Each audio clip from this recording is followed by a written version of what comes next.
South India shopping mall the wedding మంత్ర సరికొత్త wedding collection South India shopping mall. మీ shows అన్నీ చూస్తున్నాను, టాక్ షోస్ అన్నీ కూడా. బట్ అంటే నాకు ఒక డౌట్ వచ్చింది సార్, మేబీ షోస్ చూస్తున్నప్పుడు. ఇంత చదువుకున్నారు, వెల్ ఎడ్యుకేటెడ్, ప్రపంచం మీద సమాజం మీద ఇక్కడ మన భారతదేశంలో మనం ఫేస్ చేస్తున్న ప్రతి సమస్య మీద మీకు ఇంత అవగాహన ఉంది. కానీ పర్టికులర్గా ఈ మూఢనమ్మకాల మీదే మీరు ఫోకస్ చేయడానికి గల కారణం ఏమిటి? నిజానికి అంత అవగాహన ఏం లేదండి. కాకపోతే కాస్త చదువుకుంటాం కాబట్టి, మిగతా వారు చదవట్లేదు కాబట్టి కొంచెం మనం వారికంటే పైన ఉన్నట్టుగా అనిపిస్తాం. I have a basic understanding, not a deep understanding about these. But my understanding is from a human centred approach, that is for sure. మూఢనమ్మకాల మీద ఎందుకు అని అంటే ఇంకెవరూ చేయట్లేదు కాబట్టి. ఇప్పుడు నాకు రాజకీయం అంటే చాలా ఇంట్రెస్ట్ ఉంది, ఎకనామిక్స్ అంటే I really I'm fascinated by it. But there are so many to talk about it. మన అవసరం లేదు అక్కడ. రెండోది, రాజకీయాల విషయాలన్నీ కూడా మన దేశంలో పార్టీ పొలిటికల్ మ్యాటర్స్గానే ఉన్నాయి. They are not about real politics, they are about power struggles. ఈ కాన్ఫ్లిక్ట్ ఆఫ్ ఇంట్రెస్ట్ గ్రూప్స్తో నడుస్తున్న వ్యవహారం మన దేశంలో రాజకీయం. దాంతో उतना दिलचस्पी नहीं है. But on the other hand మూఢనమ్మకాల విషయం చాలామంది, ఇప్పుడు నేను టీవీలో కనిపిస్తాను కాబట్టి నన్ను అనుకోవచ్చు, వేల మంది ఉన్నారు మిత్రులు, colleagues who do a lot of work. కాకపోతే గొంతు పెద్దది కాబట్టి మనం టీవీలో కనిపించినప్పుడు ఎక్కువ నోటీస్ చేస్తూ ఉంటారు. బట్ ద ఫ్యాక్ట్ ఈజ్, ఏ దేశమైనా ఏ సమాజమైనా ముందుకు వెళ్ళాలి అని అంటే ఫస్ట్ ఈ విశ్వంతో ఒక సంబంధం ఉండాలి. అది ఒక రియలిస్టిక్ రిలేషన్గా ఉండాలి. ఇప్పుడు ఉదాహరణకి చూడండి, ప్రపంచమంతా మాయా అని అనుకున్నారనుకోండి, అంటే ప్రపంచం లేనట్టేగా. మరి లేని ప్రపంచంలో మనం మంచి చేయాలని ఎందుకు అనుకుంటాం? అనుకోము.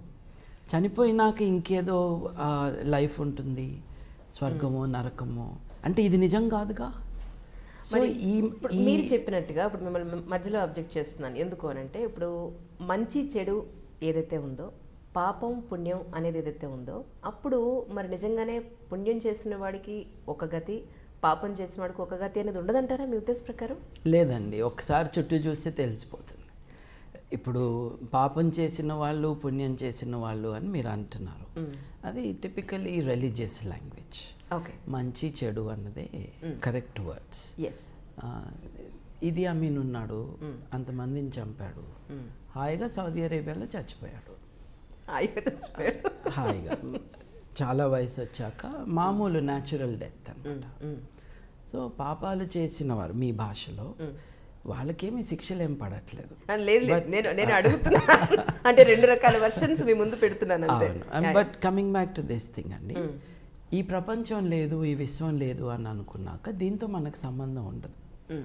అట్లాగే దీని తర్వాత ఇంకేదో ఉంది అని అనుకున్నప్పుడు మనం ఇక్కడ బతకడం ఆపేసి అప్పుడు అక్కడ ఎట్లా బతకాలో ప్లాన్లు వేసుకుంటూ ఉంటాం. అదేదో వెకేషన్ ప్లాన్ లాగా. చచ్చిపోయి నాకు ఇంకేం ఉండదండి, ఉన్నదంతా ఇదే.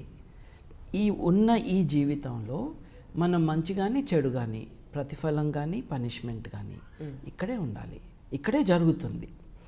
సో ఈ పరిధిలో మనం బతకాలి అన్నది ఒక రియలిస్టిక్ అండర్స్టాండింగ్ ఆఫ్ లైఫ్. మరి ఇది లేకుండా చేస్తున్నారు కదా మూఢనమ్మకాల కారణంగా.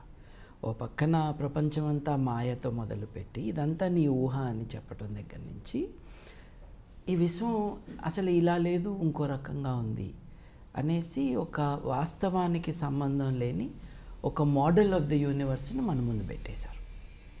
ఇప్పుడు అది 7 గుర్రాల మీద సవారీ చేసే సూర్యుడు కావచ్చు, లేదు వైశ్యకులం ఉన్న చంద్రుడు కావచ్చు, లేకపోతే అందంగా ఉండి కూడా శూద్రగ్రహం అనిపించుకుంటున్న శనిగ్రహం కావచ్చు. అసలు ఎనీ రిలేషన్ విత్ రియాలిటీ?